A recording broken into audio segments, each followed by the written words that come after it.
حكايات كتير حصلت في الواقع كانت سبب في ميلاد روائع الأنغام والكلمات. في خربشة فنية هنتعرف عليها، والنهاردة خربشتنا عن جنرال الأغنية اللي حب سمراء النيل وكتب فيها أجمل الكلمات. عبد المنعم السباعي صاحب أغنية جميل واسمر اللي غناها محمد أنجيل، وكلماتها كانت في حب الجنرال للجميلة مديحة يسري.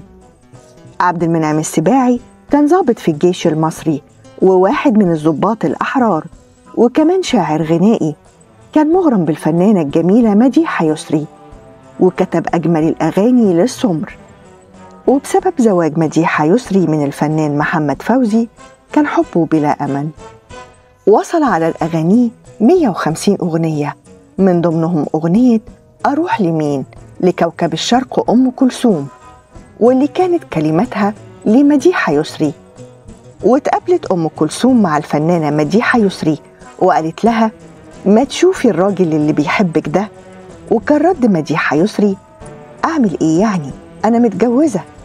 ومرة طلب الموسيقار محمد عبد الوهاب أغنية من الجنرال عبد المنعم السباعي واتأخر عليه، فلجأ عبد الوهاب لحيلة ذكية ودعا لزيارته في بيته، ووجه الدعوة لمديحة يسري وطلب من مديحة إنها ما تتكلمش معاه، يمكن يكون حافز بالنسبة له للكتابة.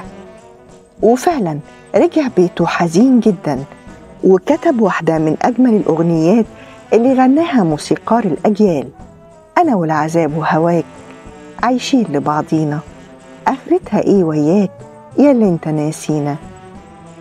الشاعر عبد المنعم السباعي تخطى كتابته للأغاني وكتب 3 مسلسلات إذاعية، وهي سمارة وعفريت سمارة وأمارة بنت سمارة. وله أيضا 3 أفلام سينمائية، وهي إسماعيل ياسين في الجيش وسمارة وطريق الأبطال. ودي كانت خربشة النهاردة، استنوني في خربشة جديدة. كنت معاكم أنا مروة صالح.